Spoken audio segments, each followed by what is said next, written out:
ॐ नमः सिद्धेभ्यः।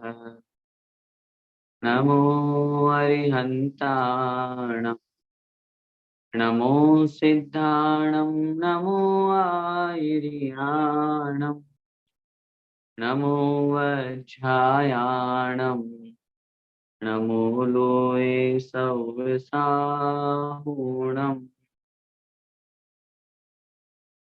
पंच परमेष्ठी भगवान की जय। द्वादशांग जिनवाणी माता की जय। संत शिरोमणि आचार्य भगवंत श्री विद्यासागर जी महाराज की जय। परम पूज्य गुरुदेव निर्यापक श्रमण मुनि पुंगो श्री सुधा सागर जी महाराज की जय। अढ़ाई द्वीपस्थ समस्त महामुनिराजों की जय।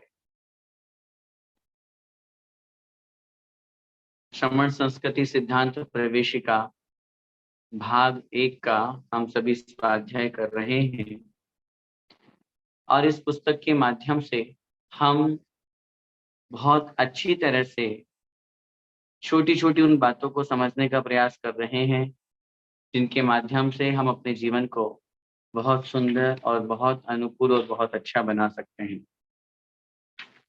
पिछली कक्षा में हमने चारों कषाय के बारे में बहुत अच्छी तरह से वर्णन समझा था। किस प्रकार कषाय के माध्यम से हमारा जीवन पतित होता है, किस प्रकार कषाय के माध्यम से हम अपने जीवन में हम अपने लक्ष्य को प्राप्त नहीं कर पाते। हमारी आत्मा का जो स्वभाव है, उस आत्मा के स्वभाव से हम कैसे दूर हो रहे हैं, कैसे भटक रहे हैं, किस प्रकार आत्मा स्वभाव से रहित होकर के हम उन कषाय भावों को कर रहे हैं जिनके निमित्त से हम संसार में भटक रहे हैं और यह आत्मा दुखों को प्राप्त करती है। चाहे क्रोध कषाय हो, चाहे मान कषाय हो, चाहे माया कषाय हो या लोभ कषाय हो, ये कषाय भाव जहां पर मन में आता है वहां पर हमारी आत्मा का दुर्भाव प्रकट होता है, आत्मा का विभाव प्रकट होता है। और वहीं इन सब से दूर होकर के जब हम उस क्रोध मान माया लोभ से दूर होते हैं और इनसे विपरीत जो गुण है, आत्मा का जो स्वभाव रूप गुण है, जहाँ उत्तम क्षमा का भाव होता है, जहाँ मार्दव का भाव होता है, जहाँ आर्जव का भाव है, जहाँ शुचिता का पवित्रता का भाव होता है, वो हमारी आत्मा को पवित्र करते हैं। एक महत्वपूर्ण बात आज की इस कक्षा में हम समझेंगे, जो ये सब ज्ञान जो हमें जिनके माध्यम से प्राप्त होता है, ऐसे महान आचार्य हुआ करते हैं। आज चाहे कषाय का ज्ञान हो, चाहे इंद्रियों का ज्ञान हो, चाहे 24 तीर्थंकरों का ज्ञान हो या और किन्हीं का भी ज्ञान हो, जिनका भी ज्ञान हमको प्राप्त हो रहा है, ये किनके माध्यम से हमें प्राप्त हो रहा है? तो उत्तर मिलेगा हमारे आचार्यों के माध्यम से, माँ जिनवाणी के माध्यम से। जिनवाणी पे जिनवाणी में उस जो आचार्य महाराज ने बड़े परिश्रम और मेहनत करके उन ग्रंथों को लिखा, उनके माध्यम से हमें ये ज्ञान प्राप्त हो रहा है। तो हमें उन आचार्यों को जानना भी परम आवश्यक है। हम नाम तो बहुत सुनते हैं और बहुत बार पढ़ते हैं, आचार्य कुंद कुंद स्वामी ने ऐसा कहा, लेकिन कौन थे आचार्य कुंद कुंद स्वामी? तत्वार सूत्र के बारे में अपन पढ़ते हैं, आचार्य उमा स्वामी महाराज ने ऐसा कहा। कौन थे आचार्य उमा स्वामी? कौन थे आचार्य समंत भद्र स्वामी?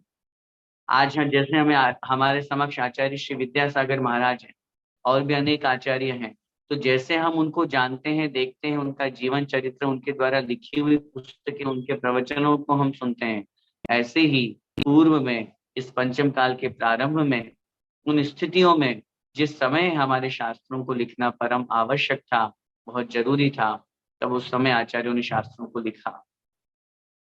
उनमें इसलिए आज की इस कक्षा में हम हमारे जैनाचार्य, जो प्रमुख जैनाचार्य हैं, उनके बारे में यहाँ पर समझेंगे, क्योंकि उनको पढ़ने से, जैसे वक्ता के बारे में जानने से, लेखक के बारे में जानने से हमें उसकी प्रामाणिकता जो वचनों की हुआ करती है उस पर हमें बहुत अच्छा प्रभाव होता है, उसका महत्व हमें समझ में आता है। इस भावना से यहाँ पर अपन इस बात को समझते हैं। और सबसे पहले जो उन प्रमुख जैनाचार्य में सबसे पहले नाम है आचार्य कुंद कुंद स्वामी महाराज का। उनके बारे में अपन यहाँ पर समझते हैं। अगला जो चैप्टर है कषाय के बाद में, वो है अपना अगला चैप्टर कुंद कुंद स्वामी महाराज का, वो देखिए जरा। आचार्य कुंद कुंद स्वामी। आचार्य कुंद कुंद आज से लगभग 2000 वर्ष पूर्व इस भारत भूमि पर आध्यात्मिक जगत के सर्वोपरि आचार्य हुए हैं। कब हुए ये?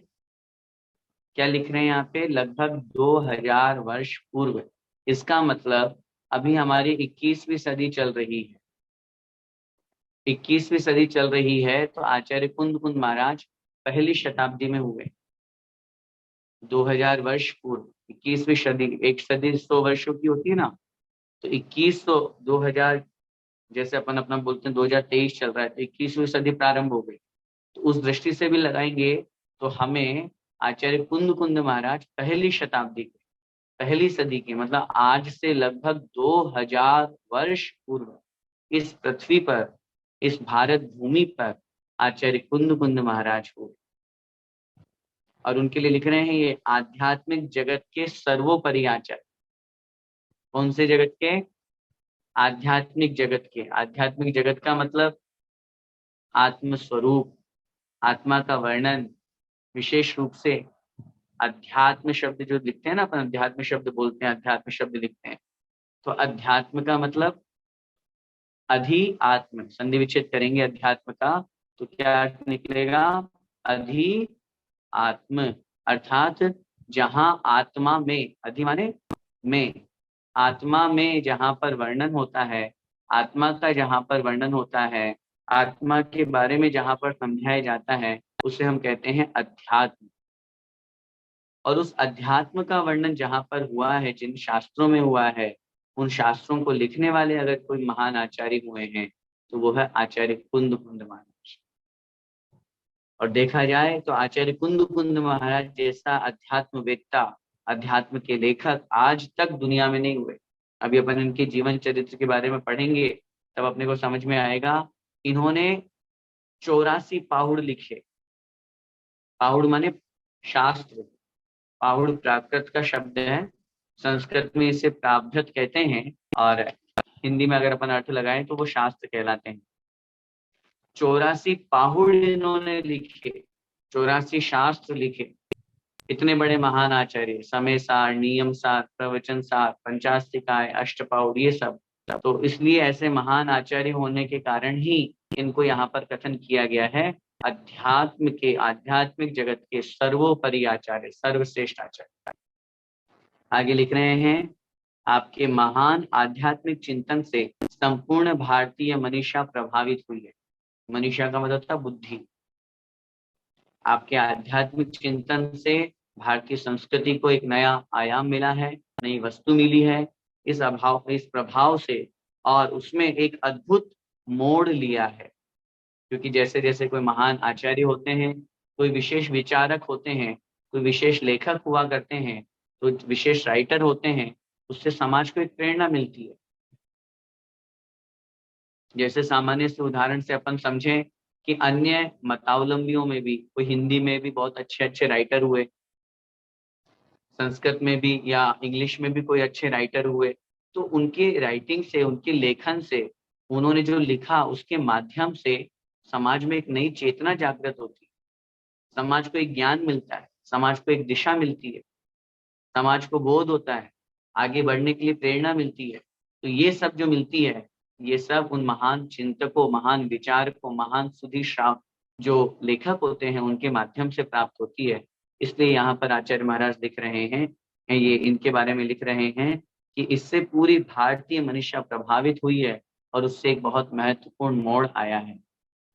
और यही कारण है कि आपके परवर्ती सभी आचार्यों ने अपने को आपकी परंपरा का आचार्य मानकर अपना गौरव बढ़ाया है। इनके बाद के जो आचार्य हुए उन्होंने अपने आप को क्या माना? हम कौन सी परंपरा में हैं? आचार्य कुंद कुंद परंपरा के शिष्य हैं, आचार्य कुंद कुंद स्वामी महाराज की परंपरा के अनुयायी हैं। आप कहीं देखेंगे तो जहां पर भी शिलापट्ट आदि लगे हुए होते हैं मंदिरों में या कहीं किसी संस्थाओं में, या किन्हीं गुरुओं के नाम की नामावली जहाँ पर हुआ करती है, या यूँ समझिए जहाँ प्रशस्ति भी हुआ करती है ना, जब प्रतिमा पर जब अपन प्रशस्ति लिखते हैं, उन सब में आचार्य कुंद कुंद महाराज को सबसे पहले लिखा जाता है। आचार्य कुंद कुंद आमनाए, इस रूप में लिखा जाता है। देखो कितनी बड़ी बात होगी, जिनके नाम से पूरे दुनिया में आमनाएं चल रही है। ये कौन सी आमनाएं के हैं? ये आचार्य कुंद कुंद की आमनाएं के। तो कितनी बड़ी बात हो गई है कि आचार्य कुंद कुंद के नाम से आमनाएं चल रही है। अब इनके पूर्व भव के बारे में यहाँ पर बता रहे हैं। पूर्व भव में भी पहले क्या थे, और उस पूर्व भव में इन्होंने ऐसा क्या कार्य किया जिसके प्रभाव से आज ये कार्य इनका यहाँ पर संपादित हुआ। ये आचार्य कुंद कुंद महाराज। आचार्य कुंद कुंद महाराज, आचार्य कुंद कुंद स्वामी के विषय में एक किंवदंती प्रसिद्ध है कि वे दक्षिण देश के कुरुमलई नगर में ग्राम में करमंडू नामक सेठ के यहाँ पर मणिरत्न नाम का ग्वाला रहता था। आचार्य कुंद कुंद महाराज के बारे में कहा जाता है ये पूर्व पर्याय में ग्वाले की पर्याय में थे, और बाकायदा उनका नाम भी यहाँ है। दक्षिण देश के कुरुमलई ग्राम में करमंडू नामक सेठ, सेठ का नाम करमंडू और ग्वाले का नाम क्या है? मणिरत्न। मणिरत्न नाम का ग्वाला रहता था, जिसे दावानल से जलते हुए जंगल में कुछ शास्त्र सुरक्षित मिले। वह ग्वाला उन्हें अपने घर ले आया और उच्च स्थान पर रखकर उनकी पूजा आराधना करने लगा। कुछ दिन बाद ग्वाले ने उन ग्रंथों को एक मुनिश्री को भेंट कर दिया। इसी पावन शास्त्र दान के प्रभाव से वह ग्वाला उपरोक्त सेठ के घर में कुंद कुंद नामक पुत्र हुआ। ये कहानी तो यहाँ संक्षेप में लिख दी। उस कहानी को विस्तार से अगर अपन जाने तो उसका भाव ये है कि आचार्य कुंद कुंद महाराज पूर्व पर्याय में ग्वाले की पर्याय में थे, और उस ग्वाले की पर्याय में वो वहां पर जब गायों को चराने के लिए जंगल में जाते थे, जंगल में जब गायों को चराने गए तो वहां पर उन्होंने एक जगह देखा कि जंगल में आग लग गई, और ऐसी भयंकर आग लग गई कि वहां पर सारे के सारे जंगल में आग लगी है। सब पशु पक्षी दौड़ रहे हैं, सब भाग रहे हैं। पेड़ों में आपस में घर्षण होने से, आपस में एक दूसरे के पेड़ टकराने से और ज्यादा अग्नि लग गई, और ज्यादा अग्नि प्रदीप्त हो रही है। लेकिन उन्होंने देखा कि एक वृक्ष की कोटर में, बड़े बड़े वृक्ष होते हैं ना, तो उन वृक्ष की जो कोटर होती है जहां पर झरोखे या जो अंदर से स्थान बना हुआ होता है, तो उसमें आग नहीं लगी हुई थी उस वृक्ष में। जब उस वृक्ष में आग नहीं लगी हुई थी, ये उन्होंने वहां पर देखा, तो ऐसा क्या था उस वृक्ष में जो आग नहीं लगी हुई थी? कि उनके मन में एक विचार पैदा हुआ, एक चिंतन पैदा हुआ कि ऐसा क्या था उस वृक्ष में जिसमें आग नहीं लगी। आसपास सारे वृक्षों में आग लगी हुई है, लेकिन उस वृक्ष में आग नहीं लगी हुई। तब फिर उन्होंने जो उस वृक्ष के पास में जाकर के जब देखा, तो वहां पर उनको पता चला कि उस वृक्ष के अंदर कुछ किताबें रखी हुई है।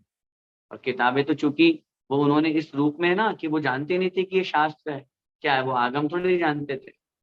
वो ये थोड़ी जानते थे कि ये शास्त्र है या क्या है। वो तो ये जानते थे कि ये किताब है, कोई पुस्तक होगी। अब ग्वाले के पर्याय में उन्हें कहाँ से इस बात का ज्ञान होगा कि ये आगम है या शास्त्र है या क्या है? वो तो बस ठीक है। और वो उनको लेकर के वो अपने घर आ गए। घर आने के बाद में उनको, अब वो तो क्या करे, वो तो सेवा पूजा करने लगे कि ये तो उन्होंने जान लिया ना कि ये चमत्कारी है, ये कोई बहुत महत्वपूर्ण किताबें हैं जिसके कारण से अन्य सब जगह आग लगी हुई है, लेकिन इनमें आग नहीं लगी हुई। इनमें आग क्यों नहीं लगी हुई है? ऐसा मन में जब उनके आए तो ये तो भाव उनको समझ में आ गया कि ये बहुत अतिशयकारी चमत्कारी किताबें हैं।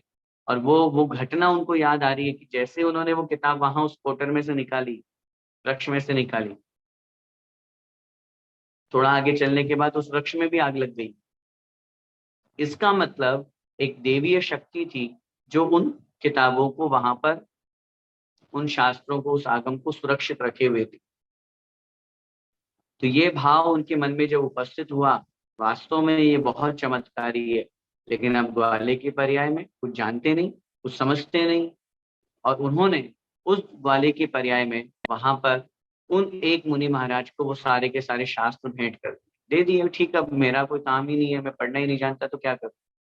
और ऐसी स्थिति में उन्होंने वहां पर जैसे मुनि महाराज को शास्त्र भेंट किए, उस ज्ञान दान का प्रभाव देखिए। उस ज्ञान दान के प्रभाव से आचार्यों ने लिखा, अगली पर्याय में वो आचार्य कुंद कुंद महाराज जैसे महान ज्ञानी क्षयोपशम, उत्कृष्ट क्षयोपशम के धारी, महान क्षयोपशम के धारी मुनिवर। कितनी बड़ी बात है, सोचिए। एक शास्त्र को भेंट करने से, एक शास्त्र दान देने से उनमें इतनी बुद्धि प्रकट हुई, इतना उत्कृष्ट उनका ज्ञान बढ़ा कि अगली पर्याय में कुंद कुंद महाराज जैसे 84 पाहुड़ जिन्होंने लिखे, अध्यात्म शिखर के पूर्ण रूप से ऊपर विराजमान होने वाले, सर्वोच्च शिखर के समान सुशोभित होने वाले, दुनिया आज जिन्हें आचार्य कुंद कुंद महाराज का शिष्य अपने आप को बोल करके गौरवान्वित महसूस होती, जिनके पावन चरणों में बैठ करके अन्य सब आचार्यों ने, जिनकी परंपरा में सब शास्त्र लेखन किए, जिनका नाम आज जैन जगत में, मुनि महाराजों में, मुनि परंपरा में, सोचिए कभी विचार किया। मंगलम भगवान वीरो, मंगलम गौतमोगणी, मंगलम कुंद कुंदारियो, मंगलम कुंद कुंदारियो क्यों कहा? कुंद कुंद स्वामी महाराज के पहले तो और भी आचार्य हुए, आचार्य धरसेन स्वामी, आचार्य गुणभद्र स्वामी महाराज, आचार्य पुष्पदंत, आचार्य भूतबली महाराज, ये तो पहले भी हुए, आचार्य कुंद कुंद महाराज के पहले हुए। लेकिन आप सोचिए कि मंगलम भगवान वीरो, जिसने ये श्लोक लिखा वो कितना कितना उसके मन में, जिन्होंने लेखक ने लिखा, आचार्य कुंद कुंद महाराज के प्रति कितनी श्रद्धा भक्ति समर्पण। मंगलम भगवान वीरो, महावीर भगवान को सबसे पहले मंगल स्वरूप कहा। मंगलम गौतमोगणी, गौतम गणी, जो गौतम स्वामी हैं उनको फिर मंगल स्वरूप बताया। और फिर तीसरे नंबर पे किसको कहा? मंगलम कुंद कुंदारी,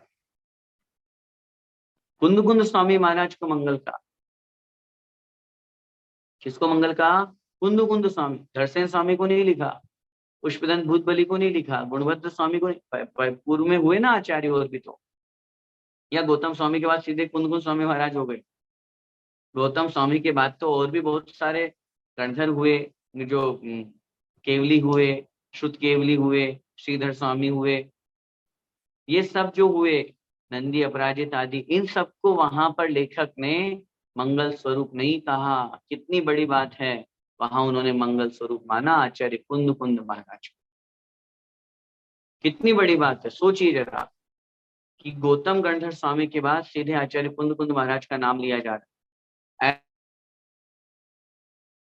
कुंद कुंद स्वामी महाराज हैं जिनके जीवन चरित्र को हम आज पढ़ रहे हैं। ऐसे महान आचार्य कुंद कुंद स्वामी महाराज को ये जो ज्ञान हुआ है, इस पर्याय में जो ज्ञान की प्राप्ति हुई है, ये कहाँ से हुई है, किसके माध्यम से हुई है? तो आचार्य महाराज कह रहे हैं, ये यहाँ लिख रहे हैं, ये जो ज्ञान की प्राप्ति हुई है, ये उन्हें पिछले पर्याय में जो उन्होंने दान दिया, उस शास्त्र का दान दिया, शास्त्र को भेंट किया मुनि महाराज को, उसके प्रभाव से उनको वो ज्ञान की प्राप्ति हुई, ज्ञान का क्षयोक्षम उनको प्राप्त हुआ। और देखिए अभी अपन आगे बढ़ रहे हैं, लेकिन चूंकि याद आ गया है इसलिए ये परम पावन प्रसंग है, दान की बात आई तो मुझे याद आया आज कितना शुभ दिवस है। कभी कभी अपनी कक्षा का जो शनिवार का दिन है, संयोग ही ऐसा पड़ता है कि बहुत अच्छे दिन और बहुत अच्छे भाव के रूप में सामने आता है। आज अक्षय तृतीया का दिन है, और इस अक्षय तृतीया के इस पावन दिवस पर आज दान का बहुत बड़ा महत्व होता है। तो आज इक्षुरस के माध्यम से भगवान आदिनाथ स्वामी ने मुनि अवस्था में उस महान दान धर्म को लोगों के बीच में प्रकट करने के लिए, दान धर्म को स्वीकार को कराने के लिए आहारचर्या को निकले थे। और आज के दिन उनका पालना हुआ था राजा श्रेयांश के यहाँ, राजा सोम श्रेयांश जो एक ही भाई थे। तो उस भाव से वहां पर उन्होंने, कितनी बड़ी बात, आज के दिन को आज पूज्य गुरुदेव दान दिवस के रूप में उद्घोषित करते हैं। और आज के दिन दिया गया दान निश्चित रूप से हमारे अक्षय पुण्य को बढ़ाने वाला होता है। नाम है ना अक्षय तृतीया। क्यों पढ़ा ये अक्षय तृतीया नाम? अक्षय तृतीया, तृतीया माने आज तृतीया, वैशाख शुक्ला तृतीया। अक्षय माने जो कभी नष्ट नहीं होने वाला, कभी समाप्त नहीं होने वाला। तो ऐसा आज के दिन दिया गया जो दान होता है वो अतिशय पुण्य बंद कराता है। और निश्चित रूप से आज के दिन जो दान देता है उसका फल उसको जरूर पुण्य रूप में प्राप्त होता है। आचार्यों ने लिखा, राजा श्रेयांश ने जब आदिनाथ भगवान को मुनि अवस्था में आहार दिया तो वो अगले 2-3 भवों में नियम से मोक्ष प्राप्त करने वाला बन जाता। जो तीर्थंकर को आहार देते हैं वे अगले 2-3 भवों में नियम से मोक्ष परम पद को प्राप्त करते हैं। इसलिए अभी हम कल परसों पूज्य गुरुदेव को भी सुन रहे थे और शास्त्रों में भी लिखा है आज के दिन मुनि महाराजों को आहार दान दें।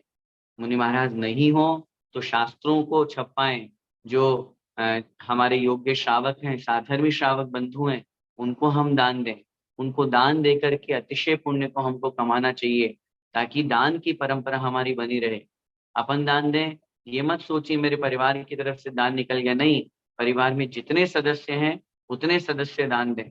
पत्नी अपनी तरफ से अलग दे, श्रीमान जी अलग दें, बच्चे अलग दें, ताकि उसके माध्यम से दान का प्रवर्तन, धर्म का प्रवर्तन संसार में चले और उस दान का फल उसको मिले।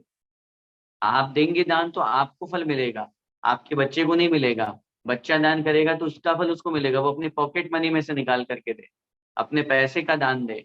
तो इस दान धर्म को अपन को बहुत आगे बढ़ाने जैसे कि चल रहा है। ज्ञान दान का प्रभाव देखिए कितनी बड़ी बात है। आचार्य कुंद कुंद महाराज पूर्व पर्याय में ग्वाले की पर्याय में थे और यहाँ क्या लिख रहे हैं, उन्होंने उन ग्रंथों को मुनिश्री को भेंट कर दिया। और आचार्य ने लिखा जहाँ 4 प्रकार के दानों को आप पढ़ेंगे श्रावकाचार आदि ग्रंथों में, वहां कौन से दान में कौन प्रसिद्ध हुआ, तो उन्होंने लिखा ज्ञान दान में आचार्य कुंद कुंद महाराज प्रसिद्ध हुए। और सोचिए इतना ज्ञान होने के बावजूद भी उनके अंदर कोई अहंकार नहीं, ज्ञान हो गया तो वो क्यों लिखते शास्त्र, क्या पड़ी थी शास्त्र लिखने की, जरूरत तो कुछ भी नहीं थी, लेकिन फिर भी उन्होंने हमारे लिए शास्त्र लिखे, 84 पाहुड़ ग्रंथ लिखे। तो इन सब ज्ञान का प्रभाव ही तो है, ये ज्ञान का ही तो महत्व है ये। उसी ज्ञान के प्रभाव से तो वो अपने इतने महान आचार्य बने। तो इसलिए उस ज्ञान को हमें आगे बढ़ाना चाहिए। तो जो ज्ञान जिनके माध्यम से हमें मिल रहा है, जिन पुस्तकों के माध्यम से हमें मिल रहा है, उन पुस्तकों को छपवाएं, उनको दान दें इस प्रभावना के साथ में, ताकि और ज्ञान का प्रचार प्रसार हो। औषध शास्त्र अभय आहार, जितना अपने शक्ति बने उस अनुसार अपने को आज के दिन जरूर, मैं आपसे निवेदन करूंगा अभी कक्षा के अंत में भी, कि जिसको जैसा भाव बने उस अनुसार जरूर, जहां जैसी स्थिति बने वहां जरूर दान देना चाहिए। अब आचार्य कुंद कुंद महाराज के बारे में आगे अपन बढ़ते हैं। जन्म स्थान की बात करें, इनका जन्म कहाँ पर हुआ, तो लिख रहे हैं आपका जन्म आंध्र प्रदेश के अनंतपुर जिले में गुंटुकल स्टेशन से लगभग 4 मील दूर कुंद कुंदपुरम अपर नाम कुरुमलई में माघ शुक्ला पंचमी ईस्वी पूर्व 108 में हुआ था। ये जो माघ शुक्ला पंचमी की तिथि है, ये आप लोगों को स्मरण दिला दें, ये तिथि कोई सामान्य तिथि नहीं है, ये वही तिथि है जिन्हें पूरी दुनिया बसंत पंचमी के नाम से जानती है। बसंत पंचमी को जहां पूरी दुनिया सरस्वती की पूजा करती है, वहां आचार्यों ने लिखा इस दिन आचार्य कुंद कुंद महाराज का जन्म हुआ था। इसीलिए हमारे जैनियों में बसंत पंचमी मनाई जाती है। और जैसे सरस्वती ज्ञान का प्रतीक है, ऐसे हमारे यहाँ पर आचार्य कुंद कुंद महाराज सर्वोत्कृष्ट सर्वश्रेष्ठ दान के प्रतीक हुए। उस ज्ञान के माध्यम से उन्होंने पूरी जगती को, पूरे संसार का कल्याण किया। इसलिए ऐसे महान आचार्य का जन्म माघ शुक्ला पंचमी के दिन हुआ और दुनिया उसे बसंत पंचमी के रूप में मनाती। सोचिए महापुरुषों की जन्म लेने से, महापुरुषों के जीवन में आने से, महापुरुषों ने ऐसे अनेक कृत्य किए, ऐसे कार्य किए जिससे वो दिन भी पवित्र और पावन हो गया। आज हम तृतीया को अक्षय तृतीया नाम देते हैं। क्यों देते हैं? क्योंकि आज के दिन आहार हुआ भगवान आदिनाथ स्वामी का मुनि अवस्था में पहला आहार हुआ। सोचिए हम उस पंचमी को बसंत पंचमी नाम देते हैं क्योंकि बसंत ऋतु की वो पंचमी भी पावन हो गई जिस दिन कुंद कुंद स्वामी महाराज का जन्म हुआ। तो ऐसा पवित्र पावन दिवस। आगे लिख रहे हैं जिन शासन की प्रभावना एवं आध्यात्मिक क्रांति की जन्म घूंटी पीकर उसे साकार करने के लिए 11 वर्ष की अल्प आयु में ही आपने मुनिव्रत अंगीकार कर लिया। धन्य है वो माता जिन्होंने ऐसे संस्कार अपने पुत्र को दिए कि जन्म से ही ऐसे संस्कार गर्भ से ही ऐसे संस्कार कि 11 वर्ष की उम्र में मुनि अवस्था धारण कर ली। जो उम्र खेलने कूदने की होती है, जो उम्र है खाने पीने की होती है, जिस उम्र में आदमी अभी ये नहीं समझता कि मुझे क्या करना है और क्या नहीं करना। सोचिए जरा, जिस उम्र के बारे में अपन विचार करें, आदमी ये नहीं सोचता है कि मुझे क्या करना है और क्या नहीं करना, मेरा लक्ष्य क्या है। उस उम्र में आचार्य कुंद कुंद महाराज एक दिगंबर मुनि हो गए, दिगंबर साधु हो गए, 11 वर्ष की मात्र अल्पायु में। और आपका मुनि दीक्षा का नाम पहले पद्मनंदी था। बोध पाहुड़ ग्रंथ के अनुसार आप आचार्य भद्र बाहु के शिष्य थे। जो आचार्य भद्र बाहु महाराज हुए ना, उनके आप शिष्य थे, ऐसा बोध पाहुड़ ग्रंथ में लिखा है। मुनि दीक्षा के समय आपका नाम पद्मनंदी था। बाद में आपके अनेक नाम जो हुए उनमें कुंद कुंद महाराज, आगे अपन पढ़ेंगे अनेक नामों में वक्र ग्रीवाचार्य, वो क्यों और कैसे पढ़े वो आगे समझे। आयु, आचार्य कुंद कुंद महाराज की आयु कितनी थी, तो बता रहे हैं आपने 11 वर्ष की अल्पायु में मुनि दीक्षा धारण कर ली थी। 33 वर्ष तक मुनि पद पर रहे। 11 वर्ष की अवस्था में आपने मुनि दीक्षा ली, 33 वर्ष तक मुनि पद पर रहे। तदनंतर 44 वर्ष की आयु में आचार्य पद पर प्रतिष्ठित हुए। भाई 11 वर्ष तो वो और 33 वर्ष वो लगाइए, तो हो गए 44 साल। तो 44 तदनंतर 44 वर्ष की आयु में 33 वर्ष तक तो मुनि हुए, और फिर उसके बाद में तो 33 वर्ष वो मुनि अवस्था के और 11 वर्ष जो जन्म से लेकर के लगाए, तो 44 वर्ष के बाद में फिर आप आचार्य पद पर प्रतिष्ठित हुए और 52 वर्ष 10 माह 15 दिन तक आचार्य पद पर विराजमान रहे। सोचो कितनी बड़ी बात। 52 वर्ष 10 माह और 15 दिन तक आचार्य पद पर विराजमान रहे। इतनी बड़ी शक्ति उनके अंदर विद्यमान कि उस महान आचार्य पद को इतने लंबे समय तक उन्होंने सुशोभित किया वास्तव में। और जैसे आज वर्तमान में हम अपने आचार्य भगवंत को देखते हैं, आचार्य श्री के भी अभी संयम जो अभी अपन ने मनाया स्वर्ण महोत्सव, वो तो चलो 50 वर्ष दीक्षा के हुए थे। अब आचार्य पद की अगर अपन बात करेंगे तो 1972 में आचार्य पद मिला, 50 वर्ष पूरे हो चुके, 51 वर्ष अभी चल रहा है। और आने वाले समय में ऐसा लगता है कि जैसे आचार्य भगवंत कुंद कुंद स्वामी महाराज ने इतने लंबे समय तक आचार्य पद को सुशोभित किया, ऐसे ही आचार्य भगवंत भी उस आचार्य पद को सुशोभित करके अनेक भव्य जीवों का कल्याण कर रहे हैं और आगे करते रहेंगे। इस प्रकार आचार्य कुंद कुंद स्वामी ने 95 वर्ष 10 माह और 15 दिन की दीर्घ आयु पाई और ईस्वी पूर्व 12 में समाधि मरण प्राप्त कर स्वर्गारोहण किया। सोचिए कितनी बड़ी बात, 95 वर्ष 10 माह 15 दिन, लगभग 96 वर्ष की आयु। और इस लंबी आयु में इन्होंने कितने आगम लिखे, कितने शास्त्र लिखे, कितनी सारी अपनी आध्यात्मिकता को लोगों तक पहुंचाया। जितने लोग जो इनके पास में आते थे वो इनसे प्रभावित होते थे और इनके ज्ञान के माध्यम से अपनी आत्मा का कल्याण करते थे। इनके नाम अनेक प्रकार के प्रसिद्ध हुए हैं, यहाँ बता रहे हैं आप। आचार्य कुंद कुंदाचार्य, वक्र ग्रीवाचार्य और एलाचार्य, गृध्र पिच्छाचार्य एवं पद्मनंदी के नाम से विख्यात हुए। यहाँ पर जो ये नाम दिए हैं इनमें से जो एक नाम यहाँ पर आया है एलाचार्य और गृध्र पिच्छाचार्य, इन दो नामों के पीछे एक छोटी सी कहानी जुड़ी हुई है। उसमें ऐसा कहा जाता है कि आचार्य कुंद कुंद महाराज को एक ऐसी रिद्धि प्राप्त थी कि वो पैरों में लेप लगा करके आकाश मार्ग से गमन किया करते थे। और जब वो आकाश मार्ग से गमन करते थे, एक बार जब वो आकाश मार्ग से जा रहे थे तो अचानक से उनकी पिच्छिका जो है वो नीचे गिर गई।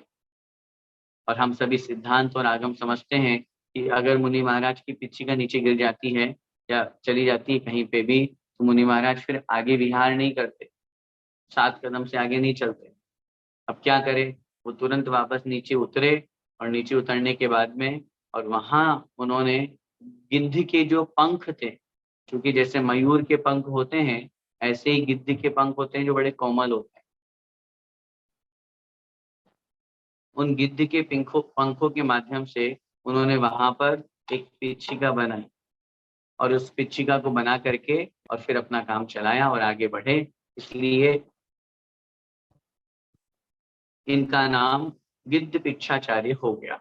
और यही सेम प्रसंग आचार्य उमा स्वामी महाराज के साथ में भी, आप उमा स्वामी महाराज को भी हम शास्त्रों में गिद्ध पिच्छाचार्य कहते हैं, तो उनके लिए भी यही बिल्कुल समान ही कथानक कहा जाता है। एलाचार्य के संबंध में एक किंवदंती प्राप्त होती है कि आचार्य कुंद कुंद महाराज जब विदेह क्षेत्र पहुंचे यहाँ से, तो विदेह क्षेत्र में पहुंच करके और उन्होंने भगवान को नमोस्तु किया, तो वहां पर उपस्थित लोगों ने कहा कि भगवान, ऐसा जो आपने आशीर्वाद दिया है या ये जो दृश्य हुआ है, ये कौन है, ये छोटे से। तो आचार्य वहां श्रीमंदर भगवान ने अपने उपदेश में कहा, ये भरत क्षेत्र के एक बहुत बड़े महान आचार्य हैं। कौन, अब 500 धनुष की अवगाहना वाले थे वहां तो सब लोग, जितने भी मुनि महाराज विदेश क्षेत्र में होते हैं, जितने भी तीर्थंकर होते हैं, सब कितने बड़े होते हैं, 500 धनुष। एक धनुष होता है 4 हाथ का, एक हाथ होता है 1.5 फुट का, मतलब 3000 फुट के भगवान। अब 3000 फुट के भगवान वहां पर विराजमान हैं।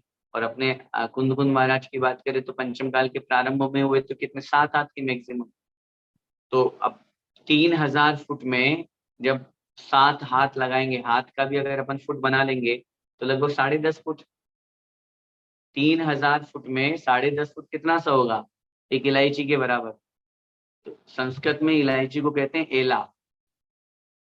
एला, तो एला मतलब इलायची।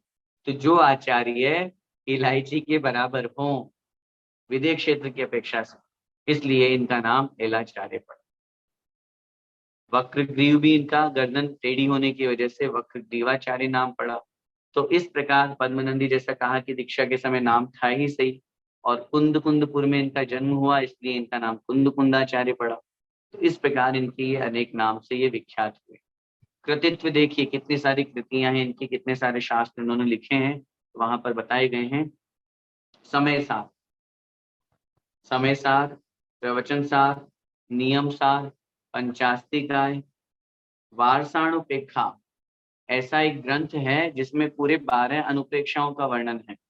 तो वारसाणुपेक्षा, अष्टपाहुड़, प्राकृत की 10 भक्तियां, समूचे इतिहास पर दृष्टिपात करने से ज्ञात होता है कि आपने पंच परमागम एवं 84 पाहुड़ की रचना की, परंतु वर्तमान में उपरोक्त कुछ ही कृतियां हमें उपलब्ध हो पाती है। जो भी शास्त्रों के नाम अभी हमने यहाँ पर लिए, यही शास्त्र हमें वर्तमान में उपलब्ध हो पाते हैं, जिसमें मुख्य रूप से समय सार। एक आचार्य कुंद कुंद महाराज ने एक ऐसे महत्वपूर्ण ग्रंथ को लिख करके अध्यात्म जगत में वो सर्वश्रेष्ठ पद पर शोभायमान हो गए, समय सार। समय सार में आचार्य कुंद कुंद महाराज ने जो वर्णन किया है, जो कथन किया है 439 गाथाओं के माध्यम से, वो कथन वास्तव में और किसी भी ग्रंथ में देखने को नहीं मिलता। समय सार के अलावा प्रवचन सार, नियम सार, पंचास्तिकाय, वार्षाणुपेक्षा, अष्टपाहुड़, प्राकृत की 10 भक्तियां, प्राकृत भाषा में उन्होंने 10 भक्तियां लिखी। आप जितने भी ये चैत्य भक्ति, आचार्य भक्ति, शुद्ध भक्ति, सिद्ध भक्ति पढ़ते हैं, ये सिद्ध भक्ति के रचयिता जिनको हम सब पढ़ते हैं, ये कौन है, आचार्य कुंद कुंद महाराज। प्राकृत भाषा में ऐसे 10 भक्तियां लिख करके उन्होंने नंदीश्वर भक्ति, योगी भक्ति, ये सब पंच महागुरु भक्ति, ये सब के जो रचनाकार हैं वो आचार्य कुंद कुंद महाराज हैं। ऐसे महान आचार्य कुंद कुंद स्वामी निश्चित रूप से आज हम जो कुछ भी ज्ञान प्राप्त कर रहे हैं, वो सब उन आचार्य कुंद कुंद महाराज की अनुकंपा और दया का परिणाम है।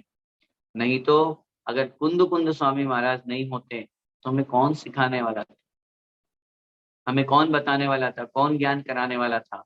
उन आचार्य के बाद में जो परंपरा बनी, उन्हीं आचार्यों ने शास्त्रों को लिखने का वर्णन किया, कथन किया।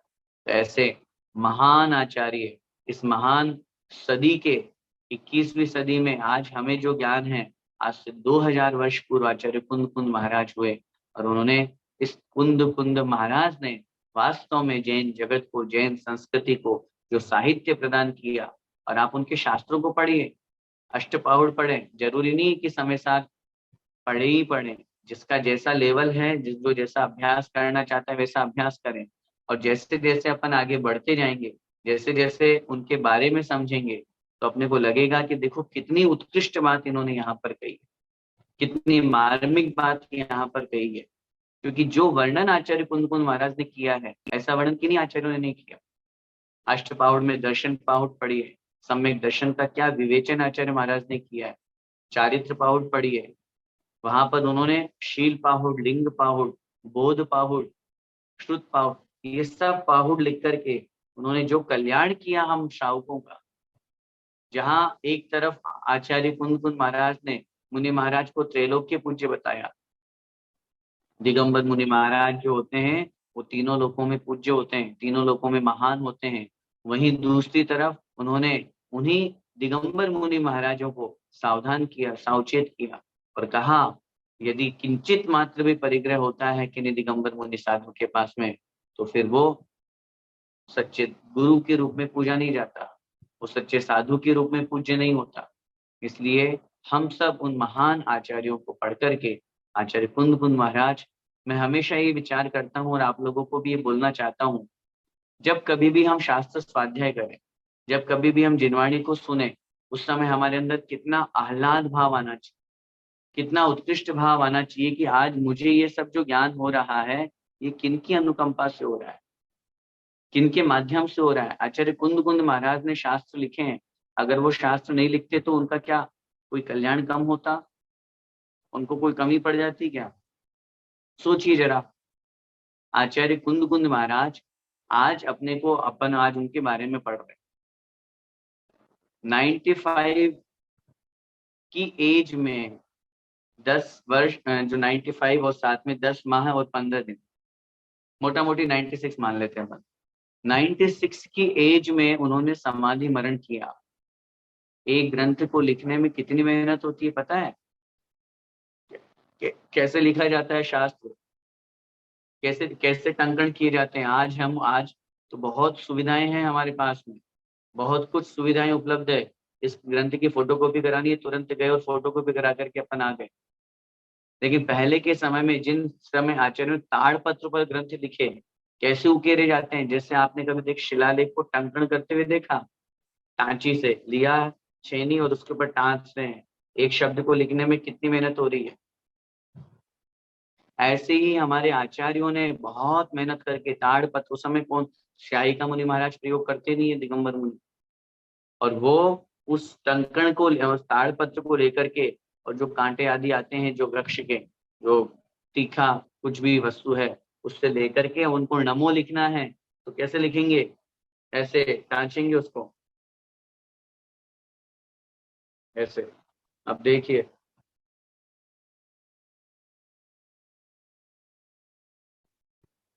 अब एक शब्द, एक अक्षर लिखने में उनको कितनी मेहनत लगी, कितना टाइम लगा।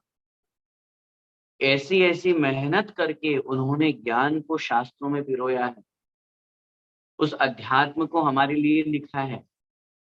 जब कभी भी जीवन में, कभी भी आप शास्त्र स्वाध्याय करो, वहां लिखा अपने आप को इतना गदगद भाव से भरो, रचयिता के प्रति, लेखक के प्रति, मैं धन्य हूँ, मैं महान हूँ, उन्होंने मेरे लिए ये शास्त्र लिखा।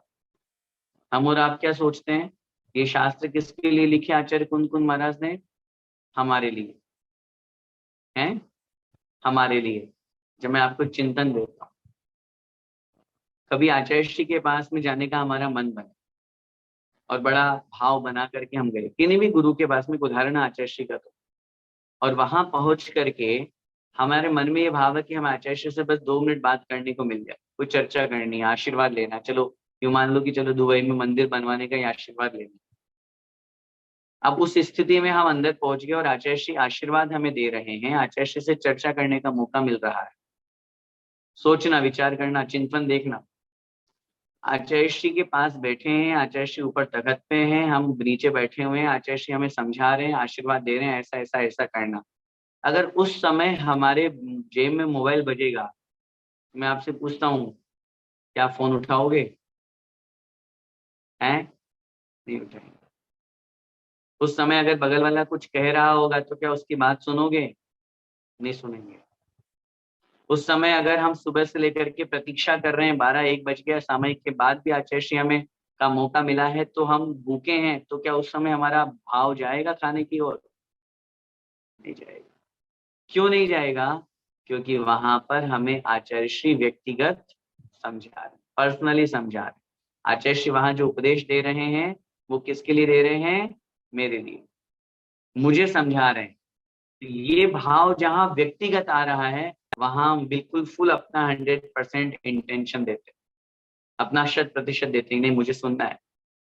वही दूसरा उदाहरण लगाओ, वही पांडाल में प्रवचन चल रहा है, आचार्य श्री प्रवचन दे रहे हैं, पांडाल में प्रवचन चल रहा है। अब उस स्थिति में कोई फोन आ गया तो तुरंत उठा लेते हैं। वहीं अगर किसी से कुछ बातचीत करना रहा तो तुरंत कर लेते हैं। वहीं पर कुछ और दूसरे कार्य भी करना हो तो हम कर लेते हैं। क्यों? क्यों ऐसा क्यों? आपको ऐसा क्यों लगता है? हमको ऐसा क्यों लगता है? उपदेश किसके लिए दे रहे हैं? सबके लिए? नहीं, यही हमारी गलत धारणा है। बस यही आकर के चूक गए हम। हमने ये क्यों सोचा, ये क्यों जाना कि उपदेश सबके लिए दिया जा रहा है। सबके सब सो जो जाने सो जाने, उपदेश मेरे लिए दिए जा रहा है। जब तक हम अपने लिए उस भाव को ग्रहण नहीं करेंगे, तब तक कुछ नहीं होने वाला, तब तक कुछ प्राप्त नहीं होने वाला। आचार्य कुंद कुंद महाराज ने ये ग्रंथ लिखे हैं। अब मैं आपसे पूछना चाहता हूँ, किसके लिए लिखे हैं? सबके लिए? नहीं, मेरे लिए। समय सार मेरे लिए लिखा, ये ग्रंथ मेरे लिए लिखा। आचार्य महाराज जो उपदेश दे रहे हैं ये मेरे लिए दे रहे हैं, सबके लिए नहीं। सबके लिए देंगे तो फिर हम सो जाएंगे। सबके लिए अगर मानेंगे तो हम बह जाएंगे। फिर हमें जरूरी नहीं है, मैं नहीं सुना तो क्या हुआ, और तो सुन रहे हैं। और वहां सावधानी भाव नहीं रखे। ये कक्षा किसके लिए पढ़ा रहा हूं मैं? है? शिविर चल रहा है, उसके बावजूद भी सबका भाव बना नहीं, क्लास लेनी है। हम कक्षा ले रहे हैं, हमारा भी भाव था कि नहीं चलो आपसे हम कक्षा जरूर पढ़ेंगे, साथ में बैठ के चर्चा करेंगे। सबके लिए नहीं, सबके मन में एक ही भाव आना चाहिए, मेरे लिए। मेरे लिए ये कक्षा हो रही है। अगर मैं अपने लिए ये कक्षा मान रहा हूँ, जैसे आप उदाहरण समझिए, अगर व्यक्तिगत रूप से कक्षा होगी तो हम वहां जुड़ेंगे कि नहीं? जुड़ेंगे। धर्म करेंगे कि नहीं? करेंगे। पाठ पढ़ेंगे कि नहीं? पढ़ेंगे। समझेंगे कि नहीं? समझेंगे। दूसरे सारे काम छोड़ देंगे, सारे काम छोड़ देंगे। जितने भी महानुभाव यहाँ कक्षा में जुड़ रहे हैं और जुड़ते हैं, उनको एक ही भाव मन में रखना चाहिए, ये कक्षा मेरे लिए हो रही है। और अगर मैं नहीं जुड़ा तो कक्षा नहीं होगी। अगर मैंने क्लास अटेंड नहीं की तो कक्षा नहीं होगी। ये सोच करके जब हम कक्षा पढ़ेंगे, फिर देखो उसकी कितनी शक्ति होती है, फिर देखो उसमें कितनी पावर है, फिर देखो पढ़ने से हमारा ज्ञान कैसे बढ़ता है। सब लोग पूछते हो ना, ज्ञान को कैसे बढ़ाएं, ज्ञान का क्षयोक्षम कैसे बढ़ाएं? यह है तरीका बढ़ाने का। जिस समय पढ़ो उस समय विश्वास, अंतरंग में इतना दृढ़ विश्वास करो, नहीं जो कह रहे हैं महाराज, जो कह रहे हैं यहाँ पे किताब में, जिनवाणी में जो लिखा है वो बिल्कुल सच है, सत्य है, यथार्थ है, कोई झूठ नहीं है। ये बात मेरे लिए कही जा रही है, मेरे पड़ोसी के लिए नहीं, मेरे बगल में बैठने वाले व्यक्ति के लिए नहीं, मेरी पत्नी के लिए नहीं, मेरे बच्चों के लिए नहीं। वो अपने आप में अपने लिए समझें, लेकिन मेरे अपने लिए कही जा रही है। ये सोच करके हमको और फिर जिनवाणी का स्वाध्याय करना चाहिए, ताकि हम अपना 100% दे सकें। अगर ऐसा भाव रखेंगे तो वास्तव में आचार्य कुंद कुंद महाराज के बारे में जो अपन ने आज की कक्षा में जाना, आगे की कक्षाओं में अपन और भी जो महान आचार्य, आचार्य उमा स्वामी महाराज हुए, आचार्य समंत भद्र स्वामी महाराज, आचार्य पूज्यपाद स्वामी महाराज, ऐसे बहुत बड़े बड़े महान आचार्य हुए जिनके जीवन चरित्र को पढ़ करके हमें प्रेरणा मिलती है। आचार्य कुंद कुंद महाराज के बारे में आज की कक्षा में अपन ने पढ़ा। ऐसा क्या है उनके जीवन चरित्र में, ऐसा क्या किया उन्होंने जीवन में कि आज भगवान महावीर स्वामी के बाद गौतम स्वामी का, और गौतम स्वामी के बाद कुंद कुंद स्वामी का नाम लिया जाता है। कितनी बड़ी बात है, मंगलम कुंद कुंदारियो जैन धर्मोस्तु मंगलम। तो ऐसे महान कुंद कुंद आचार्य स्वामी हुए हैं। समय आपका हो रहा है, प्रश्नोत्तर भी आप लोगों के अभी होंगे, तो हम यही समझे और यही भाव यहाँ पर लगाएं कि आचार्य कुंद कुंद महाराज जैसे महान आचार्य हमें प्राप्त हुए हैं। हम सौभाग्यशाली हैं, पुण्यशाली हैं कि ऐसे महान आचार्य हमें प्राप्त हुए। उन्होंने अपने जीवन को तो कल्याण में बनाया ही, शास्त्र लिख करके, आगम लिख करके उन्होंने हम जीवों के ऊपर भी कल्याण किया, हम लोगों को भी मार्ग दिखाया। ऐसे महान कुंद कुंद आचार्य भगवंत हुए। हम सब उन कुंद कुंद आचार्य महाराज को नतमस्तक होते हैं, उनके चरणों में मस्तक झुकाते हैं और यही भावना भाते हैं कि भगवान, जिस प्रकार का ज्ञान आपके अंदर विद्यमान था, ऐसा ही ज्ञान हमें भी प्राप्त हो। हम भी आपके समान उस महान ज्ञान को आत्मसात करके आत्म कल्याण करते हुए मोक्ष मार्ग पर आगे बढ़े। इसी मंगलमय भावना के साथ बोले द्वादशांग जिनवाणी माता की जय।